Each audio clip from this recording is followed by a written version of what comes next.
my name is Elena, aka MintyMido, and welcome to my channel where I do random, fun art videos and sometimes talk about whatever's on my mind, and that's definitely what we have going on in today's video. I don't know if y'all saw the color wheel challenge that was going around on Twitter a few months ago, but I really wanted to participate, and since I started it during June, Pride Month, I wanted it to consist of some of my favorite LGBTQIA+ animated characters, and I thought I was having such a big brain moment there because it's a rainbow color wheel and, you know, the rainbow flag. You get it. Sadly, I just didn't get to finish it then because that was actually the month that I did that huge Spider-Verse video that I went way too hard on, lesson learned, and I almost gave up on doing this color wheel challenge because my dream of finishing it during Pride Month didn't happen, but then my husband Sean came into the room and told me, it's okay, you can be Pride outside of Pride Month.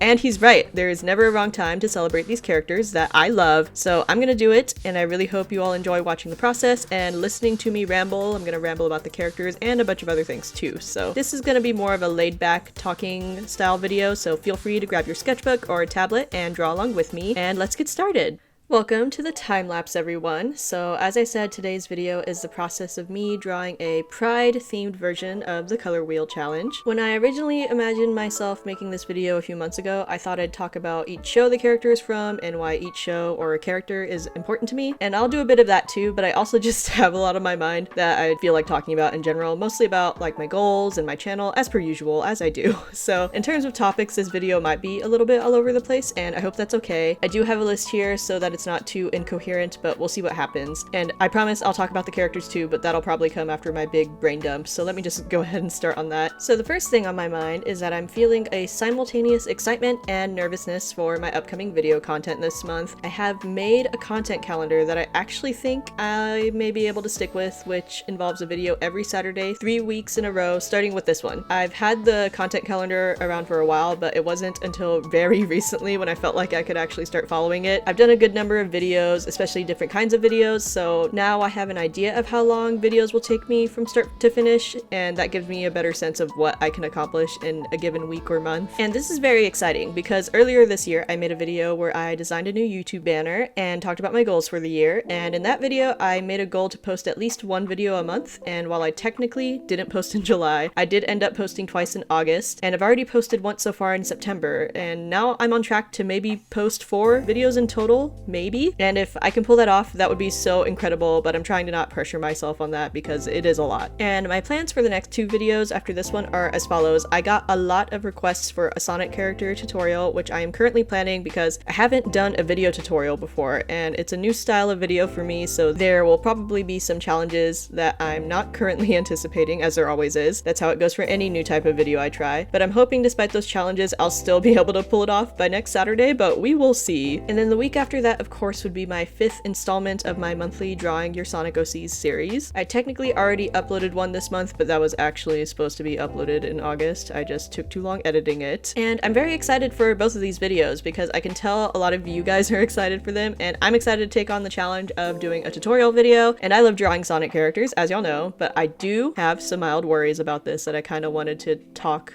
my thoughts through. I try to say this as often as I can in as many of my videos as I can, but I will say it again here. I don't consider myself or this channel a Sonic channel. I don't think of myself as a Sonic tuber. I consider this to be an art/fandom channel, and I want to showcase all kinds of things that I'm interested in, not just Sonic stuff. And don't get me wrong, I love making Sonic fan art and I love making Sonic content. I really, really do. And I even have more ideas now for Sonic related art content and art challenges, but I am scared of accidentally boxing myself in. I'm about to go on an even further tangent, but the reason I have this fear is because back in college when I started my art Instagram account, follow at MintyMido, shameless plug, I was really into Riverdale. And I know it's a huge meme now, but as some of you know, I grew up reading Archie comics. They were actually what inspired me to start taking drawing more seriously, all the way back in elementary school. And I consider Archie to be the first fandom that I ever joined, basically. So when Riverdale started airing, it was really huge for me. I felt like my childhood was coming back to me, me, and so I got really active in the Riverdale fan art fandom space, and that's how I grew the small following that I have now on Instagram. Over time though, the show got, well, y'all know how it went, it's a meme for a reason, and I was also not watching it as often, and eventually I stopped altogether. I tried drawing other things, but it was clear a lot of people had only followed me for Riverdale content, and not necessarily because they actually liked my art, which made me pretty sad, but I can't blame them. It's literally all I was posting for a while, and I also knew it's what people wanted to see, and so I rarely ever posted anything else during that time period. Anyways, all that to say, I just don't want that to happen again. I know that there are people out there who will only watch my Sonic videos, and that's totally okay, because I do love Sonic, and I love fellow Sonic fans that have come to support my channel this year. It really means a lot, which is why I'm more than happy to dedicate at least one video a month to connecting with that side of my audience, because I'm honestly so grateful and happy to have y'all here, and I really enjoy making those types of videos. But I also want to be regularly diverse enough in my video topics that I can garner an audience that just likes my art or my approach to content in general. I've seen so many incredible artists that I love be able to show their love for multiple fandoms and multiple interests and still have the focus of their channel be their own art or their own personality, and that's what I'm hoping to achieve on this channel. So I'm definitely gonna prioritize making sure that I regularly upload videos exploring other fandoms or more general art challenges, and just try not to box myself in, because if I overdo it on the Sonic content, I may end up getting tired of it, and I don't want that to happen, because that's what happened with Riverdale. I still have so much love for the Archie comics universe, and I want to get back into making art about Archie again. I don't want to overdo it and get burnt out with Sonic. I'm pretty sure this video won't perform as well as the Sonic videos, but I really hope that it will still resonate with some of you out there, because I really do love all of the characters that I am drawing in this video and the shows that they're in, and they're all important to me in some way or another. So I guess that's as good of a segue as any into actually talking about what I'm drawing. I am such a rambler. Like, if there's one thing I'm gonna do, I'm gonna talk. Anyways, before I begin, mild spoiler warning for the following shows/franchises: BoJack Horseman, Scooby-Doo, Sailor Moon, She-Ra, Steven Universe, The Legend of Korra, The Owl House, and Kipo and the Age of Wonder Beasts. Like, this is also an opportunity for me to gush about some of my favorite animated shows. I'm very excited. So for the first color, which is red, I decided to draw Todd from BoJack Horseman, and Todd is asexual, and this aspect of him is actually part of a small arc that he has in the show itself, and I really appreciated it because we don't see a lot of ace representation in the media in general, let alone in animated shows, and I think the only other characters I can think of off the top of my head that seem to fall in the ace spectrum are Sheldon from The Big Bang Theory and then Jughead from Archie comics. And that might seem surprising to people who only watched Riverdale, but in more recent iterations of Archie comics, he is openly asexual. And Jughead being either ace or gay was a common headcanon among fans before the comics addressed it, because in the bulk of the history of the Archie comics, one of Jughead's core personality traits was that he hated the idea of dating women, and I was about to go on a big Jughead rant, but I realized I'm here to talk about Todd, so I'm sure I'll do an Archie or Riverdale deep dive one day, but today is not the day. So anyways, I love Todd so much. He's easily a fan favorite of the show, and one of the best characters in terms of having a consistent set of values and being great at establishing boundaries, and I love that his sexuality was something that he discovered and named in his adulthood, and according to the fandom wiki, Todd was 30 by the finale, which means he started identifying as ace sometime in his 20s, and that's really awesome to see. I feel like in most media, if sexuality ever is a topic that comes up for a character, we see them discovering it as a teen or maybe even younger, which is a common occurrence in real life, of course, but so many people also take so much longer than that to find a label that works for them. So I'm glad that Todd gets to represent not only ace people, but also adults struggling to identify their sexuality in general. And if you haven't watched BoJack Horseman, like, get on that. It's literally one of the best shows ever made. I am being so serious. It is so funny, but also absolutely emotionally gut-wrenching at the same time, and if I was ever only able to recommend one show to people for the rest of my life, it would probably be BoJack Horseman. Enough said. Also, don't watch BoJack Horseman unless you're an adult. It's an adult animated comedy, and I know all these other characters are from shows that are more family-friendly, but please do not watch BoJack Horseman unless you're an adult. It has some very dark, troubling subject matter and themes, so please, for your own sake, don't watch it unless you're an adult. My YouTube analytics say that my audience is mostly adults, specifically young adults, but just in case, gotta put that PSA out there in case any kids happen upon this video. You never know. Next up, for orange, I drew Velma from Scooby-Doo, and Velma, as I'm sure you all know, is a character that's been around for decades as a main core part of the Scooby-Doo franchise, and for a long time, apparently many fans felt that she was queer-coded, but from what I understand, there was never any explicit attempt to depict her as gay until the live-action Scooby-Doo movie in 2002, for which director James Gunn tweeted in 2020 that in his original script, Velma was a lesbian lesbian, and she was even supposed to have a kiss with Daphne in the film. But of course it got watered down by executives to the point where Velma even flirts with this guy in the first movie and then has a whole boyfriend in the second movie. Then in the 2010 animated show Scooby-Doo Mystery Incorporated, Velma, I believe, was implied to be romantically involved with another woman named Marcy, and I can't actually speak on how implied or explicit this one was because I never watched the show even though I really wanted to. I just never had the time. But I have been aware of the Velma-Marcy ship, and I was also aware that a co-creator of the show confirmed it on Instagram by posting a picture of them in front of the pride flag. And more recently, in the 2022 animated movie Trick or Treat Scooby-Doo, Velma is depicted with a very blatant, obvious crush on another woman named Coco, and she even admits to it to Daphne in one scene. I saw a couple clips of this go viral on Twitter last year, and in general I saw more appreciation for the first live-action Scooby-Doo movie because it was its 20-year anniversary last year. And it was so cool seeing how much history there was behind depicting Velma as a lesbian, and how multiple creators in the industry really wanted that to be canon for their specific projects. And I loved learning about that, and I also just really love Scooby-Doo in general, so that's why I chose Velma for the orange section of this wheel. And it's also so interesting to think about in general. It's a really unique situation because Scooby-Doo has literally been around since the late 60s, and to this day there are still new modern adaptations and interpretations of the characters being made, and people still tune in for them. And I didn't even touch on the adult animated show Velma, which I believe also has some other queer interpretations of the characters, but I don't think people were as hype about those. And honestly, sometimes I just think about how powerful the Scooby-Doo brand is. Like, why does a group of young adults solving mysteries with a talking dog speak to us so much that every time there's a new movie or show, people will sit down to watch it? Like, maybe there's a video essayist that's done some research on this because it honestly fascinates me, especially since I'm also a Scooby-Doo fan, and it's like, why do I like it so much? I don't even know. Let me know if y'all know about any fun Scooby-Doo deep dives here on YouTube. I love watching those types of really in-depth videos. I'd love to know the secret behind Scooby-Doo's enduring success. And next up, for the color yellow, we have Sailor Uranus, or Haruka Tenno, from the magical girl anime Sailor Moon. And what's fun about Haruka is that she represents queerness in terms of both her sexuality and her gender. So the obvious part that most fans know about is her sexuality. Haruka is canonically in a lesbian relationship with fellow Sailor Scout Sailor Neptune, and it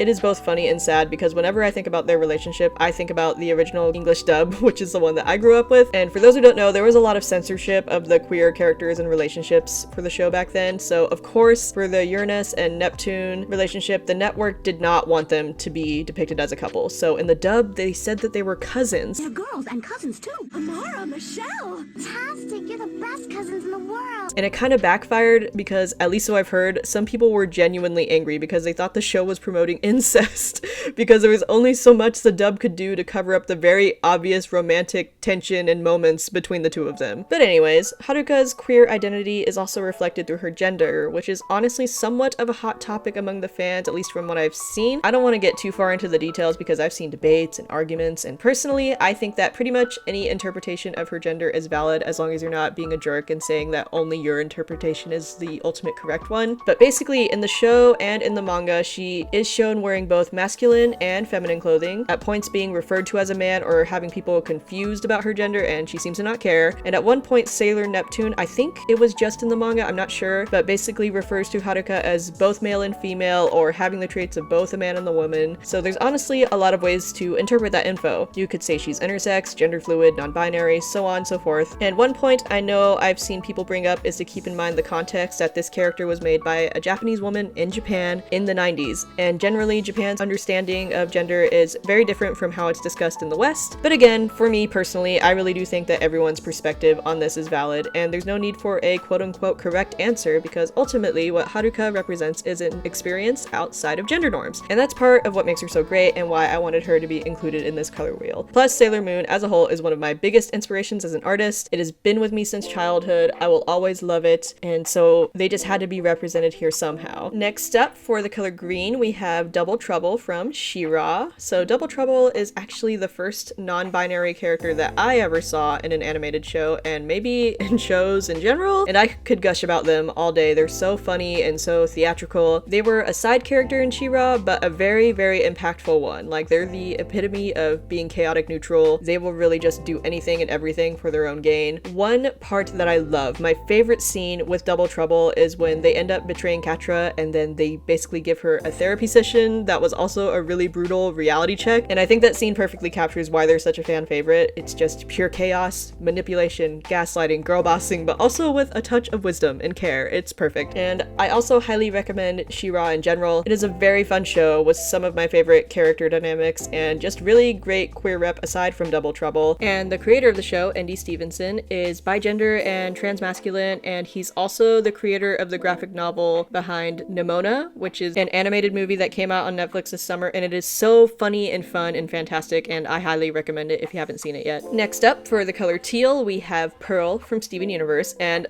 where do I even begin? First of all, I have mentioned this before, but I am a Steven Universe fanatic. I adore this show, and I love Pearl so much, and I remember going through the process of watching the show and noticing the not so subtle hints that Pearl had feelings for Rose, Steven's mom, but in the beginning, I never thought the show would ever explicitly say it. Like, I thought it was meant to be implied for the audience, but never meant to be taken that seriously or never meant to be a big deal. But for people who watch the show, y'all know that I was so wrong about that in every sense of the word. But I remember the most impactful moment for me upon my first watch of the show, because I've seen it multiple times at this point, but the most impactful part for me with Pearl was in the musical episode when she sang the iconic song "It's Over, Isn't It?" And I remember crying so much because in that moment I was like, wow, Pearl really loved her, like really loved her, and it wasn't just a crush, it wasn't just like some slight romantic admiration for her leader. She felt deep love for this woman, and now she's gone. Like, damn. It hit me so hard, and I really felt for Pearl in that moment. And the other moment that hits me even harder now upon rewatching the show is one that actually happens before the musical episode, and it's when she discovers that when Rose was alive, she had a secret pet lion that Pearl had never known about, and Pearl ends up having a meltdown over this. And it was sad the first time I watched it for sure, but after watching the entire show and getting the full context of her relationship with Rose, everything about it was just so much sadder, and I start crying if I even start thinking about it, so I'm just gonna move on.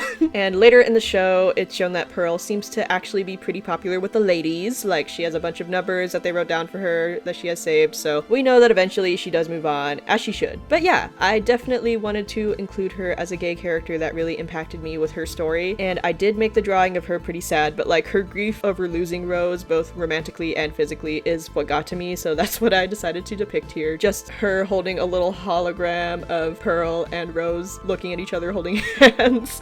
Pretty sad, but you know. Then for the color blue, we have Korra from The Legend of Korra. Of course, we have the bisexual legend herself, hee. For those who've seen the show, we know that Korra dates her friend Mako in the first season, and then by the end of the show, she actually ends up with Asami, who, funnily enough, had also previously dated Mako. And I know at the time that the show was being made, there was basically little to no queer rep in animation for youth, and so the ending of Korra sparked a lot of discussion of whether or not Korra and Asami had become a couple at the end, or if they were just being close besties. And I can see the confusion because it's not like they had a big dramatic kiss or anything, and they were just holding hands. Honestly, at the time, I was a little confused too. After rewatching the show a few years later, I definitely saw more of the hints towards their romantic feelings for each other, and I just appreciated their relationship and the growth of it more in general. The team behind the show definitely intended for the two of them to be together, but basically they were just doing everything that they were allowed to do at the time because they weren't allowed to do much. But I think that even sparking the conversation about the ambiguity of Korra and Asami's relationship was a huge milestone for queer rep and animation, and later on in the graphic novels, their love for each other is explicitly confirmed, and it's so beautiful. I love these two, and I won't lie, I actually really liked her relationship with Mako in the first season, but them breaking up made complete sense to me, and that boy made some really dumb decisions romantically, so he needed to mature a bit before getting into a serious relationship again, but I digress. I'm glad that Korra and Asami were able to be there for each other, and they have such a strong foundation in friendship. As for my thoughts on the show in general, as more time goes on, I like it more and more, honestly. I feel like I still like the original Avatar more, I think, but I always absolutely loved Legend of Korra too, and I think it's a fantastic expansion of the Avatar world, and I'm excited to see what the new Avatar Studios has cooking up next. And then for the color purple, we have another bisexual queen. It's Luce from the Owl House, and it's crazy to think how, in the grand scheme of things, the Owl House wasn't made that much longer after Legend of Korra, but by the time it did get made, so much had changed in the landscape of queer representation in kids and youth media. And again, I think Legend of Korra, and especially Steven Universe, had a ton to do with that. So thanks to their boldness, shows like The Owl House got to be made. A show where the young female protagonist has a scene where she comes out as bi to her very supportive mom, and she has a girlfriend that she openly refers to as her girlfriend and is blatantly flirtatious flirtatious with, and it's so cute and so fun and so wholesome, and I love it. And it was a delightful surprise to see a Disney show have such direct representation. The Owl House even has a non-binary character that I also love named Rain. They're so cool. And I'm so sad that the show got cut down and they had to end up rushing the ending a bit, but honestly, I'm just grateful that at least we got an ending. I'm hoping in future projects these networks will just let creators actually finish telling their stories. I'm going on a tangent, but it is so irritating that shows with such amazing plots can get cut so quickly if they aren't popular right away. And most of my favorite shows honestly have pretty mediocre, even bad, first seasons compared to the rest of the series. And nowadays, shows aren't even given the chance to grow an audience and expand their worlds. There is so much we are missing out on as a society, and it makes me sad. But anyways, I love Luce. She is such a fun and likable protagonist. It is so easy to root for her, and her feelings for Amity later on in the story only add to the show's charm, and it's a really amazing show, and I love everything about it, especially the world building and the characters. And also, I just have to say, one of my favorite characters in the history of all media of all time is Hootie, aka the titular Owl House. He just gets me. Like, I feel a deep spiritual connection to him. I dressed like him for Halloween last year, and watch me do it again. Anyways, if you haven't seen the Owl House, you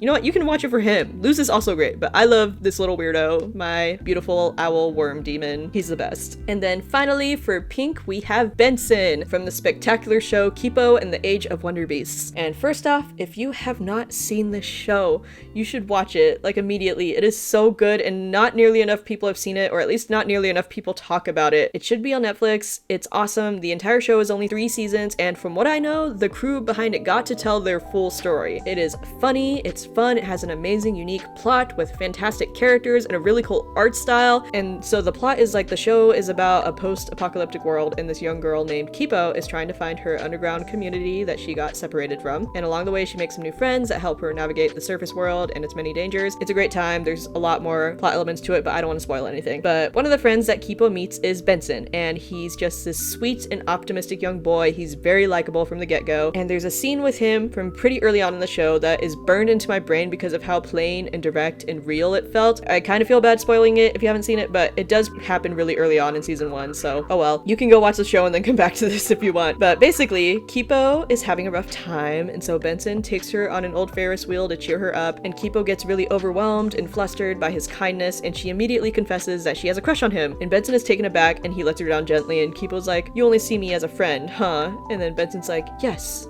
because I'm gay." And I get that this isn't surprising, even if you haven't seen the show, because, you know, I'm doing a pride-themed color wheel challenge, so you probably assume that he was gay. But the way that this scene happened, I love it so much. It felt so authentic and genuine. In general, I love the style of voice acting in this show. It feels really natural, and this scene was also my first time seeing an animated character directly and outright state that they were gay. Maybe this happened in like Family Guy or something, but something in a show for a younger audience. This was the first time I ever saw it, and it was so simple but really impactful. And later on in the show, Benson ends up meeting another boy and falling for him, and it's very cute watching their relationship develop, but I'll end my commentary on that there. You'll have to watch the show to see the cuteness and the awkwardness, but it's all fun, good times. I didn't talk about the drawing process that much, but I feel like I did a lot of rambling about that in my TikTok art challenge video. It was basically the same theme, so feel free to check that one out if you haven't already. I had some struggles for sure, especially in deciding my overall approach to coloring, as per usual, but I'm quite happy with how they all turned out, and I really hope that you all like the final product too.